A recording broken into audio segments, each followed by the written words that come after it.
Good morning, and hope you guys are good. I just want to run down a few things. Okay, I've got a voice note on WhatsApp if you want the full info. I want to talk about in-laws. I've had a lot of people coming to my office and they complain about their relationship with their in-laws, and you find that in all this, there's something that is amiss. Something is not adding up. So I'm going to talk about two things. One, the facts about in-laws. And then I'm also going to talk about how to maintain a good relationship with your in-laws. Okay, the first thing that we need to keep in mind, facts about the in-laws. Number one, you can't control how people think and feel about you. Remember that, you come into this family was together, they had their own things. So they will always have perceptions about you, they will have feelings about you, so you can't control that, okay? And then number two, you could have a very happy marriage, but a miserable in-laws, meaning that your partner could be supportive and love you to bits, but their family is just not gelling well, or someone in the family, particularly when people normally complain about mother-in-laws.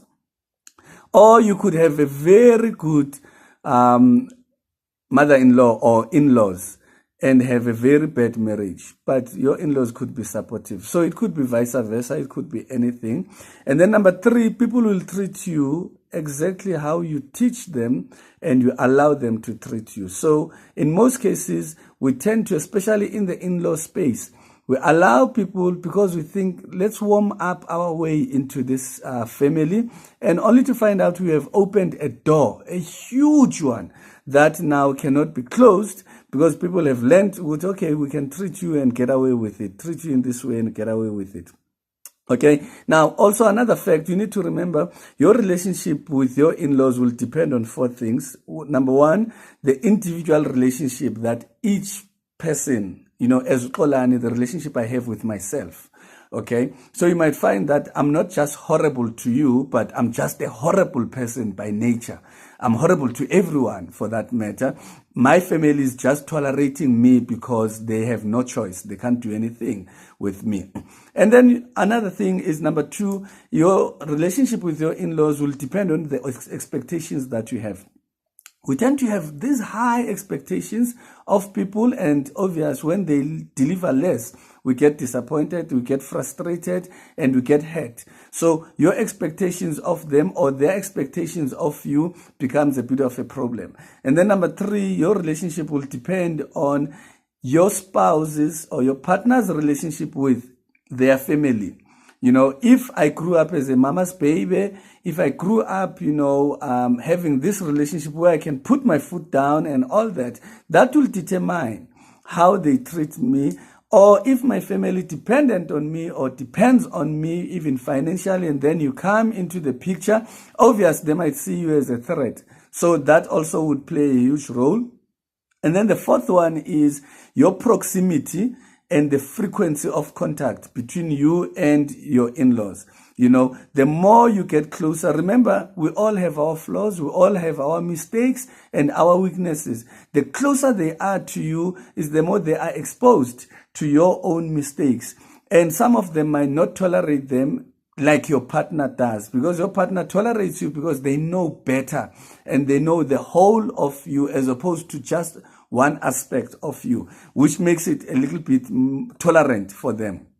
So it depends on those things. And then here are the few things on how to maintain a healthy relationship and a good relationship with your in-laws. Number one, you need to lower your expectations.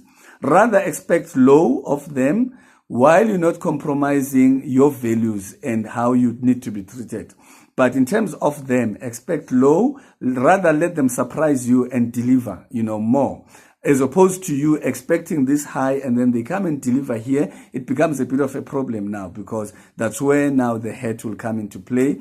Number two, you need to keep an open mind, and leave a room for disappointment. People will disappoint you. Human beings by nature evolve. Today I might say one thing, I might be nice to you, but tomorrow I could be influenced by something else.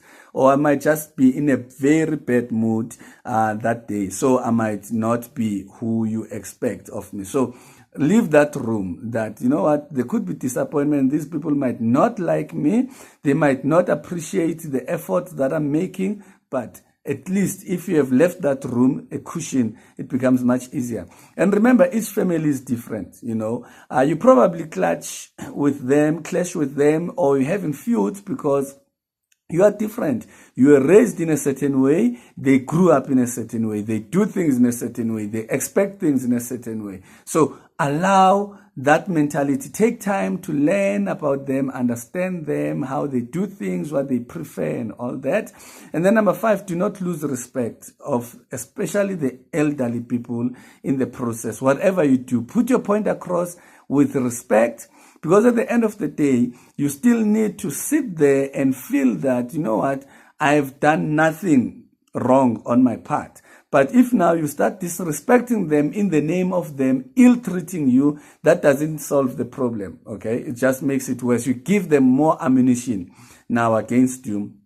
And then make sure you discuss issues with your partner before you start, handling things, taking drastic measures. Make sure that you talk about things with your partner. Yes, sometimes the very same partner might be the cause, or who has opened up the door for your in-laws to treat you the way they are treating you. But make sure your partner understands exactly your frustrations and how you feel about this. But the most important thing, number 7, set boundaries. Make sure that there are certain boundaries. For instance, when they visit, they need to know what they are visiting. And it ends there. For me, visiting is anything 2 to 3 days. Anything after that is just a stay. Unless it's something that is critical, your in-laws, the mother-in-law, father-in-law, is very sick, okay? And it's life-threatening. That's one thing, bekezela until, bye-bye, and then you can have your life. But also staying in with the in-laws is always a bad idea. Always. Even if they love you, it's always a bad idea. Don't fall for that trap, okay? And then keep control and the contact to very minimal, like I'm saying, and then do not involve kids in whatever you do. Keep in mind, whatever that you are doing, you might think that you are being discreet or you are hiding it as much as possible. Kids always find out. They always notice the smallest things. They hear the things that as parents we think that we have protected, with everything. So make sure that even if the mother-in-law is a BIT, never say that in front of the kids. When she comes, make sure that you are nice to her so that the kids... Remember, one day, you're going to be a mother-in-law, a father-in-law yourself. What kind of a father-in-law, mother-in-law would you like to be? All right? And then if things are just not working out, seek outside help. I'm here, pick up a phone, book that appointment, come see me, let's talk about it. Let's find alternatives. Perhaps there is a certain blind spot, that you didn't check properly and you're just missing. You might find what is just one knob that needs to be turned and then everything is okay. And then the other thing, you need to pray. Never underestimate the power of prayer. You pray about it and, the anointing that God will give you, He will put on your life, is going to be amazing. I promise you, you're going to be amazed at how prayer changes things that we can change ourselves. Don't wait until it's too late before you take it to God, but don't pray for them to die. Don't pray for them to be well. And then the last one, take time to reflect and accept your own mistakes and weaknesses and correct them. In most cases, it's easy to do like that, and point a finger and say, this is how my in-laws are doing, only to find out they're just responding to how we are towards them. So sometimes you need to check you as Ukolani and say, what could I be doing amiss that will make them to be like this towards me? And I hope this will help you just to reflect a little bit on your situation. And you know what? The further you are from them, the better. But it makes it so much easier for you to manage your own life, your own family, you, your partner, and your children, and then let everyone else, tap into how you guys do things.